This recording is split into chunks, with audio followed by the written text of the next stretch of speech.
A nação eleita do Senhor vivia uma crise de identidade, existencial e moral. Israel titubeava entre dois pensamentos. Ora serviam o Senhor, ora se filtravam as nações pagãs e iam adorar os ídolos da moda. A degradação estava fora de controle, tanto que até os sacerdotes profanaram as leis de Deus, e o povo começou a ser dono do seu próprio nariz. E foi nesse período que o Senhor levantou com mão forte um profeta, e o recado foi dado: vem comigo nessa história.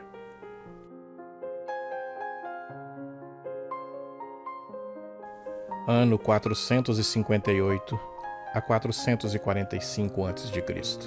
Malaquias foi contemporâneo de Esdras e Neemias, no período após o exílio do povo judeu na Babilônia, em que os muros de Jerusalém tinham sido já reconstruídos por volta de 445 a.C., sendo necessário conduzir os israelitas de volta aos princípios da lei mosaica. Ele é o último dos profetas menores, colocado nessa posição porque o judaísmo tradicional acredita que a profecia cessou nele e só seria renovado na era messiânica. No entanto, ele também é considerado por muitos como o último dos profetas, antes da chegada de Yohanan, o João Batista, e Yeshua, Jesus. Malaquias profetizou no início do V século, quase 100 anos depois do profeta Ageu e Zacarias, e durante os dias de Neemias. Naquela época, o povo judeu havia retornado do cativeiro babilônico.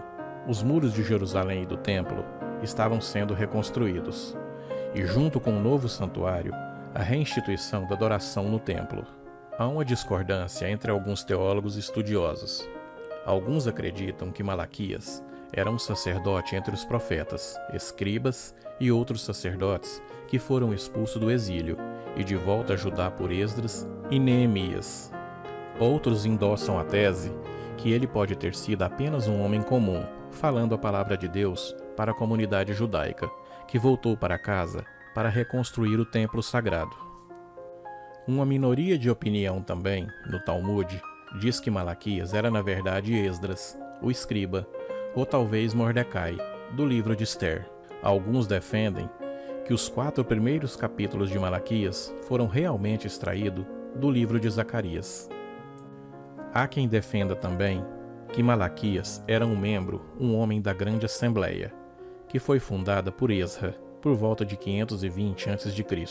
Outros nessa assembleia de sábios da Torá eram Mordecai, Ageu e Zacarias. Escrito entre 450 e 500 a.C., o profeta registrou as mensagens recebidas pelo Senhor a seu povo escolhido, e que haviam se desviado, sobretudo, os sacerdotes que tinham deixado os princípios do Senhor em segundo plano. Entre várias profanações do templo, ocorria também que os sacerdotes não tinham seriedade nos sacrifícios de adoração e eram orientados a fazer a Deus. Isso ocorria porque os animais doentes eram apresentados mesmo que a lei recomendasse animais sadios. Além disso, em Judá, os homens eram infiéis às suas esposas, e não percebendo que isso desagradava ao Senhor, ainda se questionavam sobre o Senhor não aceitar seus sacrifícios. E para agravar mais a situação, o povo não estava em dia com o dízimo da forma que haviam sido orientados. O povo começou a ser dono do seu próprio nariz. Eles começaram a tomar o rumo de suas próprias histórias. Assim como os sacerdotes também, todo o povo havia se corrompido. Os sacerdotes deveriam providenciar ensino correto sobre os caminhos de Deus e ser exemplos vivos de santidade.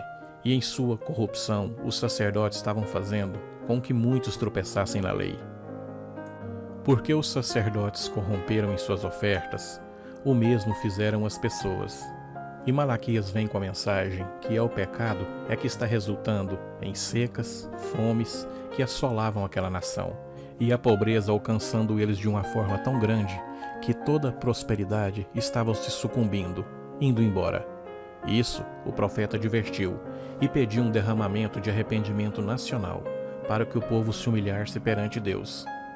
Então Deus revela que ele iria reter a sua ira e restaurar as suas bênçãos se a nação e as pessoas retornassem a ele. Senão, uma destruição sem precedentes estaria por vir. Mas a mensagem de Malaquias não é todo só reprovação e julgamento. Ele também oferece esperança à nação de Israel, na verdade, a toda a humanidade, profetizando um reino do Messias e do seu reino milenar. A mensagem do profeta Malaquias também aponta diretamente para Cristo, no sentido de que, por mais que o povo estivesse desanimado, Deus enviaria o Messias para purificar o seu povo.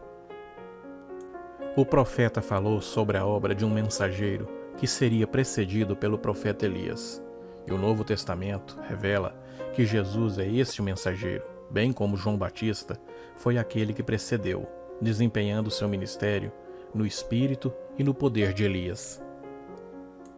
Logo após esse silêncio de Deus, João Batista aparece pregando no meio do deserto, a voz que clama no deserto. Em todas as épocas, o Senhor vem levantando homens e mulheres para acender o povo e adverti-los sobre seus pecados.